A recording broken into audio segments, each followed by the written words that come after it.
Welcome back to our channel శ్రీస్ tasty details. ముందుగా అందరికీ శ్రీరామనవమి శుభాకాంక్షలు. శ్రీరామనవమి అంటే గుర్తొచ్చేది పానకం, వడపప్పే కదా! నాకు తెలిసి అందరికీ చిన్నప్పటి జ్ఞాపకాలు చాలానే ఉంటాయి కదా! ఈ శ్రీరామనవమి పానకంతో. 90స్ కిడ్స్‌కైతే శ్రీరామనవమి ఈజ్ ఎన్ ఎమోషన్. 90స్ కిడ్స్ అయితే మంచిగా రెడీ అయ్యి క్యాన్ తీసుకొని రామాలయంకి పానకం కోసం వెళ్ళేవారు కదా!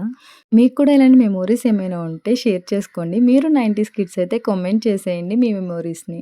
90స్ కిడ్స్‌కే కాదు ఎర్లీ 20స్ కిడ్స్‌కి కూడా ఇలాంటి మెమోరీస్ ఉన్నాయి. ఇప్పుడైతే చాలా చేంజ్ అయిపోయింది. ఇవన్నీ పక్కన పెట్టేస్తే అసలు శ్రీరామనవమి రోజున పానకం, వడపప్పు స్పెషల్ ఏంటో మీకు తెలుసా? నాకు తెలిసింది నేను చెప్తాను. శ్రీరామనవమి సమ్మర్ స్టార్టింగ్‌లో వస్తుంది కదా! ఈ పానకం అనేది ఒక చల్లని ద్రావణంలో ఉపయోగపడుతుందంట. అలానే మన బాడీని డీహైడ్రేట్ అవ్వకుండా చూసుకుంటుంది. అలానే పానకంలో వాడే మిరియాలు, బెల్లం ఇవన్నీ కూడా చాలా ఔషధ గుణాలు కలిగి ఉండడం వల్ల మన హెల్త్‌కి చాలా మంచిది అని నమ్ముతారు. ఆ శ్రీరామునికి కూడా ఈ పానకం అంటే చాలా ఇష్టమంట. శ్రీరాముడు సీతా స్వయంవరం కోసం వెళ్ళినప్పుడు అక్కడ పానకం ఇచ్చి ఆయనకి ఆహ్వానం పలికారంట. సో, అది కూడా ఒక రీజన్ అని చెప్తారు. ఇంకా వడపప్పు అంటే పెసరపప్పే గదా! అది కూడా మన శరీరాన్ని కూల్ చేయడంలో యూజ్ అవుతుందంట. ఇంకా వచ్చేసి కాన్‌స్టిపేషన్ ఇష్యూస్ ఏమైనా ఉంటే అవి కూడా తగ్గుతాయి అని అంటారు.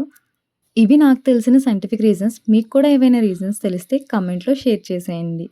సో దట్ నాలెడ్జ్ షేర్ చేసుకున్న వాళ్ళం అవుతాం కదా! నా వీడియోస్ గనుక మీకు నచ్చినట్టయితే లైక్ చేయండి. అలానే ఛానెల్‌ని సబ్స్క్రైబ్ చేయండి. Thank you all.